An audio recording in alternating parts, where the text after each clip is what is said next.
राहुल गांधी को पटखनी देने की भारतीय जनता पार्टी की टेक्निक ही गलत है। वो मीम है ना जिसमें एक्टर जीशान दिखाई देते हैं, तुम्हारी टेक्निक ही गलत है। दिक्कत यह है दोस्तों कि जातीय जनगणना के मुद्दे पर भारतीय जनता पार्टी राहुल गांधी पर जितना लंबा या जितना अश्लील, जितना भीषण हमला कर रही है, वो अपने लिए उतना ही गहरा राजनीतिक गड्ढा खोद रही है। राहुल गांधी की जातीय जनगणना के समर्थन में अब भारतीय जनता पार्टी के सहयोगी दल आ रहे हैं एक एक करके, क्योंकि सहयोगी दल जो कि उत्तर प्रदेश की राजनीति की पृष्ठभूमि के हैं, वो समझ रहे हैं कि यूपी में क्या खेला होने वाला है। वो देख रहे हैं कि लोकसभा चुनावों में भारतीय जनता पार्टी का सुपड़ा साफ हो गया था। अखिलेश और राहुल गांधी की ताकत ने उन्हें पटखनी दी थी, इसीलिए अनुप्रिया पटेल अब खुलकर जातीय जनगणना के समर्थन में आई हैं। उनके बयान के दो पहलू हैं दोस्तों। न सिर्फ वो ये कह रहे हैं कि हमारे दबे कुचले लोगों के लिए जातीय जनगणना जरूरी है, साथ ही वो आउटसोर्सिंग की आलोचना कर रहे हैं। उसके क्या मायने कुछ देर बाद मैं आपको बताऊंगा, मगर सबसे पहले देखिए दोस्तों किस तरह से अनुप्रिया पटेल राहुल गांधी के सुर में सुर मिला रही हैं जातीय जनगणना को लेकर। सुनिए उन्होंने क्या कहा। क्या जातीय जनगणना जरूरी नहीं है? हमारे देश की सामाजिक संरचना का आधार विभिन्न जातियां और देश में हजारों वर्षों से है। क्या हमें उनकी सही संख्या, सही गिनती नहीं मालूम होनी चाहिए? और ये केवल जातीय जनगणना से ही संभव है। किसी भी दबे कुचले हाशिए पर पड़े हुए जाति समूह को यदि अधिकार, सम्मान, भागीदारी सुनिश्चित करनी है तो उसकी संख्या का अधिकृत आंकड़ा होना ही चाहिए। दोस्तों अनुप्रिया पटेल के बयान का एक दूसरा हिस्सा भी है। उन्होंने क्या कहा वो मैं आपको पढ़ के सुनाना चाहता हूं। आउटसोर्सिंग भर्ती कैंसर से भी ज्यादा खतरनाक। आउटसोर्सिंग में चतुर्थ श्रेणी के भर्तियों में आरक्षण का पालन नहीं हो रहा।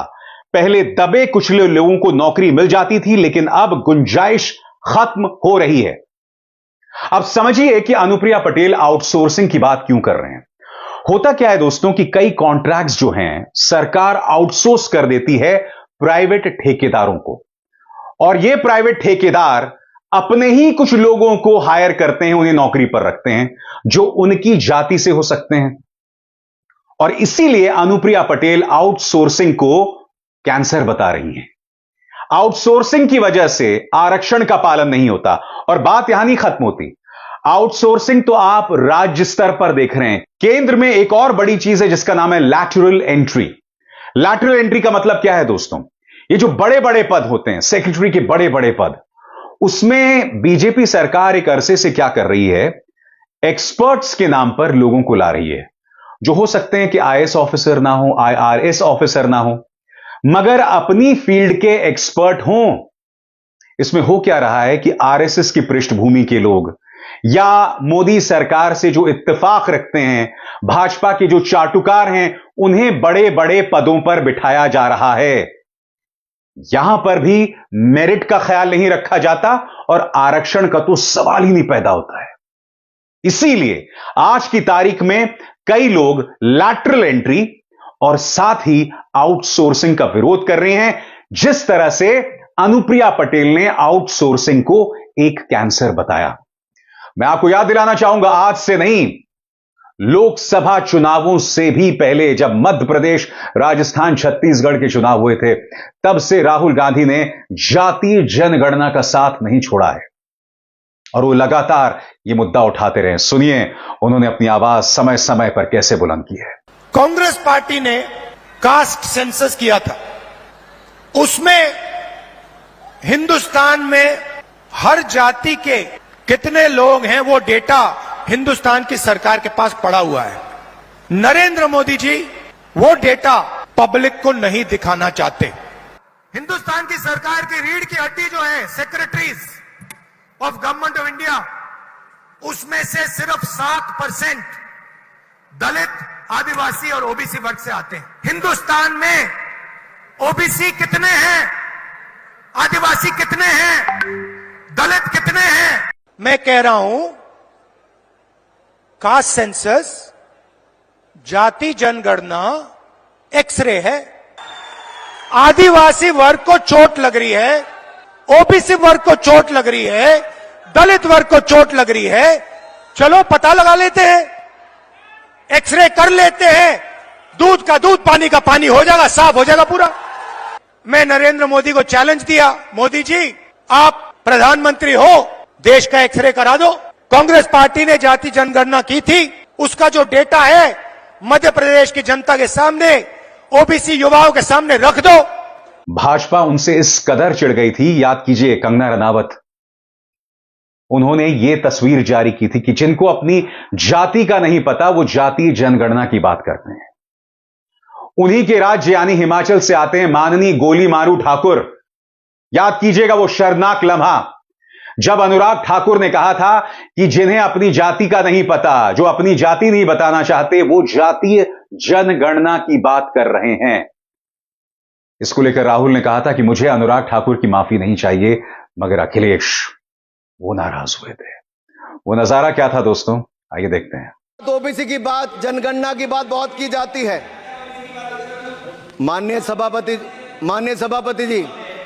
सभापति जी, जिसकी जात का पता नहीं वो गणना की बात करता है। स्पीकर सर, जो भी इस देश में दलितों की, आदिवासियों की, पिछड़ों की बात उठाता है, जो भी उनके लिए लड़ता है, उसको गाली खाना ही पड़ता है। और मैं ये सब गालियां खुशी से खाऊंगा, क्योंकि महाभारत की बात हुई तो महाभारत में अर्जुन को सिर्फ मच्छी की आंख दिख रही थी, उसी प्रकार मुझे सिर्फ मच्छी की आंख दिख रही है। जाति जनगणना हम करा के दिखाएंगे, खत्म। आपको जितनी गाली देनी है आप दीजिए, हम खुशी से लेंगे। सर, अनुराग ठाकुर जी ने मुझे इंसल्ट किया है, मगर मैं अनुराग ठाकुर जी से कोई माफी नहीं चाहता हूं, मुझे कोई माफी की जरूरत नहीं है। मैं लड़ाई लड़ रहा हूं, जितनी आपको गाली देनी है मैं आपसे कभी माफी नहीं मांगूंगा, मुझे आपकी माफी नहीं चाहिए। इनसे ये पूछना चाहता हूं, आपने जाति कैसे पूछ ली, ये बताइए बस। आप जाति कैसे पूछ सकते हैं? आप बताएं, जाति कैसे पूछ सकते हैं? आप पूछ के दिखाओ जाति तुम, आप जाति कैसे पूछोगे तुम? दोस्तों, हर गुजरते दिन के साथ राहुल गांधी पर प्रहार बढ़ता जा रहा है। कभी अदालती मामलों में उन्हें फंसाया जाता है, कभी उनके खिलाफ दुष्प्रचार किया जाता है, तो कभी जैसा कि कंगना रनावत ने किया, उनके बारे में वाहियात और अश्लील प्रहार और प्रचार किया जाता है। याद कीजिएगा, राहुल गांधी पहुंचते हैं वायनाड, वहां के लोगों का दर्द जानने, और भाजपा का जो ट्रोल मुखिया है, अक्सर जो झूठ बोलते पकड़ा गया है, अमित मालवीय, उनके बारे में एक झूठा प्रचार चलाते हैं कि लोग उनका विरोध कर रहे हैं। एक व्यक्ति जो बार बार राहुल गांधी को कह रहा था कि बड़े भाई आप मत जाइए, आपकी गाड़ी फंस सकती है, उसे अमित मालवीय ने विरोध के तौर पर पेश किया था। याद है कि नहीं वो वीडियो? आपको फिर से देखिए उसका एक छोटा सा अंश।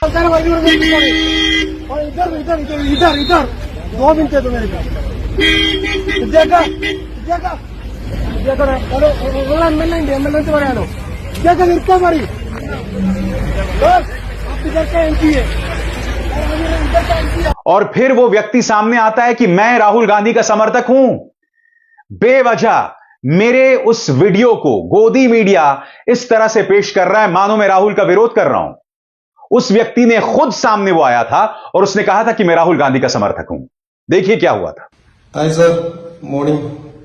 मेरा नाम रजनास।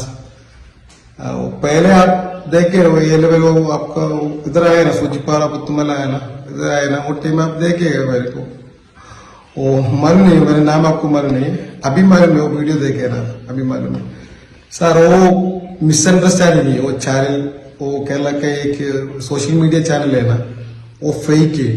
आपका साथ में प्रॉब्लम नहीं है, आप मेरा एमपी है सर, आपको साथ मेरा कोई प्रॉब्लम नहीं है, आप मेरा एमपी नहीं है, लाइक फैमिली मेंबर्स है ना। आप मेरे को पूरा आदमी पब्लिसिटी को बहुत करेगा, आप पब्लिसिटी के नहीं। आप ऐसे बोलेगा, आप जेन्युइन पर्सन है सर, आप जेन्युइन पर्सन है। मैं इंडिया ना, इंडिया का एक मैं बोलेगा आप जेन्युइन, आप नॉट वो क्या बोलेगा, आपको एक्टिंग मान नहीं है, आप जेन्युइन पर्सन है, आपका साथ मेरे को प्रॉब्लम नहीं है, वो मिसअंडरस्टैंडिंग है। आपको एनी टेंशन मेरे साथ में मेरे साइड में आया है ना, really sorry, I am really sorry, love you sir. कहने का अर्थ साफ है, दुष्प्रचार, झूठ, अश्लील हमले, बस यही सब चल रहा है और यही सब लगातार कर रही है भाजपा। भाजपा को समझना पड़ेगा कि राहुल गांधी पर अगर आपको हमला बोलना है तो मुद्दे पर आइए। मुद्दा सिर्फ राहुल गांधी का नहीं है, राजनीति मुद्दों के बगैर गरिमा से कोसों दूर है और अगर राजनीति में गरिमा नहीं है तो राजनीति और सड़क पर चल रहे मल्ल युद्ध में कोई फर्क नहीं हो सकता है। भाजपा को यह बात समझनी पड़ेगी और राहुल गांधी के खिलाफ आज से नहीं, करीब 1.5 दशक से भाजपा पड़ी हुई है। उनके खिलाफ दुष्प्रचार करना, वो भारत जोड़ो यात्रा शुरू करते हैं तो उसको लेकर भी स्मृति ईरानी को लगा दिया जाता है उनके खिलाफ दुष्प्रचार करने को लेकर। स्मृति ईरानी चुनाव हार गई, गायब हो गई, अब उनकी जगह ये मोहतरमा आई हैं, जी हां, कंगना रनावत जी। और ये तो तमाम हदों को पार कर रही हैं। ये जो कि स्वयंभू ड्रग्स का सेवन किया करती थी, अब राहुल गांधी के बारे में कहती हैं कि इनका ड्रग्स टेस्ट होना चाहिए। बार बार इस तरह की हरकतें भाजपा कर रही है और दुख की बात यह है कि इन पर कोई अंकुश नहीं है, क्योंकि प्रधानमंत्री स्वयं कंगना रनावत और अनुराग ठाकुर जैसे लोगों की तारीफ करते हैं।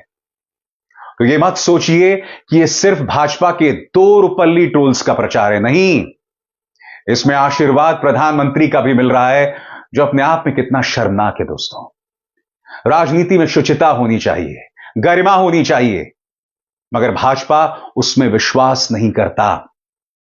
मगर जैसे मैंने कहा ना दोस्तों, राहुल गांधी पर आप जितने भी अश्लील प्रहार करेंगे वो बैकफायर करेगा, क्योंकि राहुल गांधी का एक एक शब्द आज की तारीख में लोगों में दस्तक दे रहा है। स्वाभाविक सी बात है, भाजपा को ये पसंद नहीं आ रहा, इसलिए अदालती केसेस में, झूठे मामलों में, दुष्प्रचार में वो राहुल गांधी को उलझा कर रखना चाहते हैं। मगर आप भी जानते हैं दोस्तों, ये सब कामयाब नहीं होने वाला है। अभिसार शर्मा को दीजिए इजाजत, नमस्कार।